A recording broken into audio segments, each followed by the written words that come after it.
ఆరోపణలే as it is గా ఈ commission reflect చేసింది అదే విధానాన్ని వీళ్ళు కూడా మీడియా సమావేశం ద్వారా చెప్పారు. సో వీరి విధానం తెలిసిపోయింది. ఇది కమిషన్ ఏకపక్షంగానే వ్యవహరించేటువంటి అవకాశం ఉంది. కమిషన్ మీద నమ్మకం లేదు. ఆ కమిషన్ నుంచి తప్పుకోవాలంటే ఆయన లేఖ రాశారు. ఈ అంశానికి సంబంధించి సంతృప్తి చెందినటువంటి జస్టిస్ నరసింహారెడ్డి కమిషన్ మరింతగా సమాచారం కోరేటువంటి అవకాశం ఉండడంతో రిట్ పిటిషన్ వేశారు. హైకోర్టులో కేసీఆర్ కమిషన్ రద్దు చేయాలి, చట్టబద్ధత లేదు ఈ కమిషన్ అనేటువంటిది. ఎందుకంటే విద్యుత్ కొనుగోలుకు సంబంధించినటువంటి విషయంలో ఛత్తీస్గఢ్ నుంచి 2014 సంవత్సరం తర్వాత కొనుగోలు సంబంధించినటువంటి ఒప్పందాలు ఏవైతే ఉన్నాయో అవంతా కూడా అప్పుడున్నటువంటి ఆమోదయోగ ప్రకారమే జరిగాయి. కమిషన్ కు దాన్ని విచారించేటువంటి హక్కు లేదంటూ మాట్లాడుతూనే కమిషన్ రద్దు చేయాలి, నమ్మకం లేదు మాకు అంటూ ఆయన పిటిషన్ దాఖలు చేశారు. మరికొద్ది సేపట్లోనే దీనిపైన క్లారిటీ వచ్చే అవకాశం ఉంది. తర్వాత ఈ కమిషన్ కి సంబంధించినటువంటి విషయంలో కేసీఆర్ వేసినటువంటి రిట్ పిటిషన్ పైన 2 వాదనలు విన్నది రాష్ట్ర ప్రభుత్వం. 2 వాదనలు విన్నారు.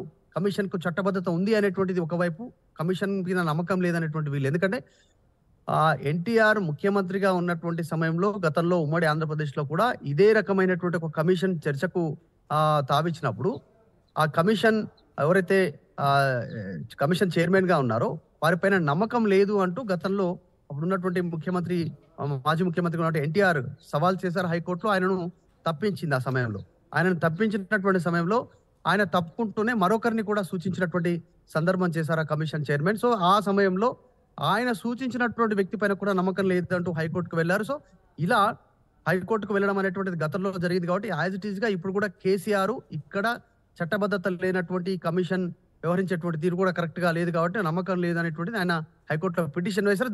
దానిపైన కొద్దిసేపట్లోనే కీలక తీర్పు రానుంది. నిజంగానే ఇది ఒక బిగ్ డే అని చెప్పాలి కేసీఆర్ గానీ ఈ విద్యుత్ కమిషన్ కి సంబంధించిన విషయంలో వస్తున్నటువంటి ఆరోపణల విషయంలో కానీ. ఎందుకంటే శ్వేతపత్రం విడుదల చేశారు. 1000 కోట్ల అప్పులు అయ్యాయి, లక్షల చాలా మంది అంటే తెలంగాణ వచ్చిన తర్వాత అనేక ఒప్పందాలు జరిగిన కోట్ల అవినీతి జరిగింది అనేటువంటిది ఇప్పుడున్న ప్రభుత్వం ఆరోపిస్తా ఉంది విద్యుత్ సంక్షోభానికి సంబంధించినటువంటి విషయంలో. ఇప్పుడు తక్కువ ధరకు దొరికేటువంటి విద్యుత్తుని ఎక్కువ డబ్బులు చెల్లించి కొనుగోలు చేశారు. ఇదంతా కమిషన్లకు కాంట్రాక్టులకు మధ్య జరిగినటువంటి ఒప్పందం అనేటువంటిది ఆరోపణలు చేస్తా ఉన్నారు. సో ఈ విషయంలో మరికొద్ది సేపట్లో తీర్పు రానుంది కాబట్టి ఇది నిజంగానే బిగ్ డే అని చూడాలి. సో మధు, ఇక్కడ కమిషన్కి సంబంధించి కమిషన్ యొక్క చైర్మన్ని తొలగింపు కావచ్చు, లేకుంటే కమిషన్ని పూర్తిగా రద్దు చేసే అవకాశం అటు హైకోర్టుకి ఆ పరిధిలోకి వస్తుందా? అంటే అంతటి స్థాయి హైకోర్టు నిర్ణయం తీసుకునే అవకాశం ఉందా? ఖచ్చితంగా గతంలో జరిగినటువంటి తీర్పును వీళ్ళు ఉటంకిస్తా ఉన్నారు. ఇందాక చెప్పినట్టు ఎక్స్ప్లెయిన్ చేసినట్టు ఎన్టీఆర్ గతంలో ఇలాగే ఒక కమిషన్ పైన హైకోర్టుకు వెళ్లారు, నమ్మకం లేదంటూ. సో హైకోర్టు నిర్ణయం తీసుకుంది. హైకోర్టు సూచన మేరకు అప్పుడున్నటువంటి కమిషన్ చైర్మన్ తప్పుకున్నారు, విచారణ నుంచి తప్పుకోవడం జరిగింది. తప్పుకుంటూ ఆయన ఇంకొకరిని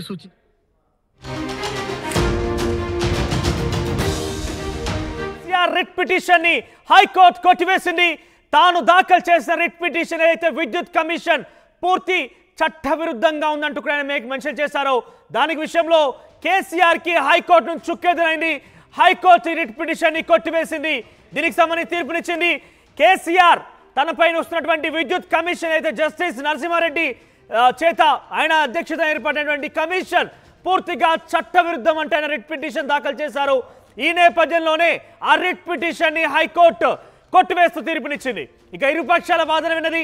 ఆ తర్వాత హైకోర్టు రిట్ పిటిషన్ ని కొట్టివేస్తూ తీర్పిచ్చింది.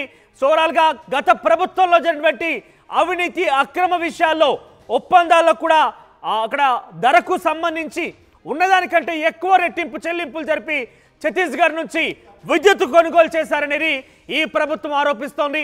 ఇందులో భాగంగానే ప్రభుత్వం ప్రత్యేక కమిషన్ కూడా ఏర్పాటు చేసింది. ఈ కమిషన్ ని జస్టిస్ నరసింహారెడ్డి లీడ్ చేస్తున్నారు. ఆయన కేసీఆర్ కి కొంత సమయం ఇచ్చి దీనికి సంబంధించి విచారణకు హాజరు కావాలి, మీ నుంచి సమాధానం రావాలంటూ కూడా ఆదేశించిన నేపథ్యంలో కొంత ఎలక్షన్ నేపథ్యంలో కొంత ఆలస్యమైంది. తిరిగి ఇటీవల మరోసారి కూడా ఆయనకి నోటీసులు జారీ చేసింది ఈ కమిషన్. అయినా కూడా కేసీఆర్ హాజరు కాలేదు. సుమారుగా 12 నుంచి 14 పేజీల లేఖని ఆయన ఈ కమిషన్ కి రిటర్న్ పంపించారు. దాంట్లో చాలా క్లియర్ గా జస్టిస్ నరసింహారెడ్డిని మీరు ఈ కమిషన్ బాధ్యతల నుంచి వైదొలగండి, ఇది మీకు తగదు, కేవలం ఒంటెద్దు పోకడలాగానే ఏకపక్షంగా వ్యవహరిస్తున్నారు, కేవలం గత ప్రభుత్వం మీద నిందలు మోపడం కోసమే ఈ కమిషన్ ఏర్పాటైందనేది కేసీఆర్ వర్షన్. సో 12 నుంచి 14 పేజీల లేఖ రాశారు. ఆ తర్వాత కేసీఆర్ నేరుగా దీనికి సంబంధించి హైకోర్టులో కూడా రిట్ పిటిషన్ దాఖలు చేశారు. ఈ కమిషన్ని వెంటనే రద్దు చేయాలి, ఈ కమిషన్ని చట్టవిరుద్ధంగా ఉంటుందంటూ కూడా ఆయన మెన్షన్ చేసిన పరిస్థితి కనబడింది. ఇక ఇదే నేపథ్యంలో ఈరోజు హైకోర్టు తీర్పునిచ్చేసింది. జస్టిస్ నరసింహారెడ్డి కమిషన్ రద్దు చేయాలని కేసీఆర్ పిటిషన్ని కొట్టి పారేస్తూ హైకోర్టు నిర్ణయం తీసుకుంది. ఇది కేసీఆర్కి ఒక చుక్కెదురైన విషయం చెప్పాలి. కేసీఆర్కి హైకోర్టులో షాక్ ఎదురైంది. కేసీఆర్ దాఖలు చేసినటువంటి రిట్ పిటిషన్ని కొట్టివేస్తూ హైకోర్టు తీర్పునిచ్చింది. విద్యుత్ కమిషన్ విషయంలో కేసీఆర్ చేసిన ఆరోపణల్ని బేఖాతరు చేసింది. ఆ ఆరోపణలేవి కూడా నిజం కాదంటూ కేసీఆర్ విషయంలో హైకోర్టు తీర్పునిచ్చింది. ఇక నరసింహారెడ్డి కమిషన్ ఏ విధంగా కేసీఆర్ మీద చర్యలు తీసుకుంటుంది, లేకుంటే ఏ రకంగా రియాక్ట్ అవుతోంది, ఆయనపై మరింత ఎటువంటి పరిస్థితుల వర్షం కురిపించబోతుంది తెలియాల్సిన అవసరం అయితే ఉంది. ఒకసారి మనతో పాటు లైవ్లో జాయిన్ అవుతారు మధు. ఎస్ మధు, ఇక ఈ పిటిషన్ని కొట్టిపారేస్తూ హైకోర్టు తీర్పునిచ్చింది. సో ఏంటి, ఏ విధంగా చూడాలి? పూర్తిగా కేసీఆర్కి వ్యతిరేకంగానే ఇక్కడ హైకోర్టు తీర్పిచ్చిన పరిస్థితి, ఆయనకి చుక్కెదురైంది కూడా. సో అప్డేట్స్ ఏంటి, ఏ విధంగా దీన్ని చూడాల్సిన అవసరం ఉంటుంది? ఎగ్జాక్ట్లీ కేసీఆర్ పిటిషన్ ని డిస్మిస్ చేసినటువంటి సిచ్యువేషన్ కనిపిస్తా ఉంది చాలా స్పష్టంగా. ఇప్పుడు నిజంగా వీళ్ళు కొంత క్లిష్ట పరిస్థితి. మరి నెక్స్ట్ ఫర్దర్ మూవ్మెంట్ లీగల్ గా ఎట్లా ప్రొసీడ్ అవుతారో చూడాలి. ఇప్పటికే లేఖ రాశారు, లేఖ పైన సంతృప్తి చెందలేదు. మళ్ళీ వీరు విచారణ కమిషన్ ఆదేశించింది, డైరెక్ట్ గా కేసీఆర్ ని హాజరు కమ్మనేటువంటి పిలిచేటువంటి అవకాశం ఉంది. దీనిపైన కేసీఆర్ ఏ రకంగా వ్యవహరిస్తారు చూడాలి. మరి ఆయన హాజరవుతారా లేదంటే ఇంకా పై కోర్టులకు వెళ్ళేటువంటి అవకాశం ఉందిగా, లీగల్ గా ఎలాంటి ఒపీనియన్ తీసుకునే అవకాశం ఉంది. ఈయనకే కాదు, జగదీశ్వర్ రెడ్డి అప్పుడు మంత్రిగా పనిచేసినటువంటి విద్యుత్ శాఖ మంత్రి జగదీశ్వర్ రెడ్డిని కూడా పిలిచేటువంటి అవకాశం ఉంది. విద్యుత్ కొనుగోలు పవర్ ప్లాంట్ల నిర్మాణం పైన ఈ కమిషన్ ఏర్పాటు చేశారు. భారీగా అవకతవకలు జరిగాయి, నాసిరకం పనులు చేశారు విద్యుత్ ప్లాంట్లలో. ఇక విద్యుత్ కొనుగోలు విషయంలో అయితే అనేక పెద్ద ఎత్తున అవినీతి జరిగింది అనేటువంటి ఆరోపణలు చేస్తా ఉన్నారు. కాబట్టి ఈయన ఈ వచ్చినటువంటి తీర్పు ఆయన కమిషన్ ని డిస్మిస్ చేయాలని, తర్వాత ఆ కమిషన్ పైన స్టే విధించాలని అయితే హైకోర్టును ఆశ్రయించాలో, హైకోర్టు వీరికి విరుద్ధంగా కేసీఆర్కి విరుద్ధంగా తీర్పు ఇచ్చినటువంటి సిచ్యువేషన్ ఉంది. మరి ఎల్ నరసింహారెడ్డి ఇప్పుడు ఏ రకంగా మూవ్ అవుతారు? కేసీఆర్ ని డైరెక్ట్ గా విచారణ కమిషన్ ముందు హాజరు కమ్మని అడిగే పరిస్థితి ఉంటుంది. సో ఆ సందర్భంలో కేసీఆర్ వ్యవహార శైలి ఎలా ఉంటుంది? కేసీఆర్ మరి హాజరవుతారా, మరి సిద్ధంగా ఉన్నారా అనేటువంటిది చూడాలి. పొలిటికల్ గా కొన్ని గాసిప్స్ అయితే వినిపిస్తా ఉన్నాయి. ఈ విషయంలో కేసీఆర్ ని, విద్యుత్ శాఖ మంత్రిని ఇరుకున పెట్టేలా ప్రభుత్వం వ్యవహరిస్తోంది అనేటువంటిది గాసిప్స్ వినిపిస్తా ఉన్నాయి. కాబట్టి వాళ్ళు ఏ రకంగా వీటిని ఎదుర్కొంటారో చూడాలి.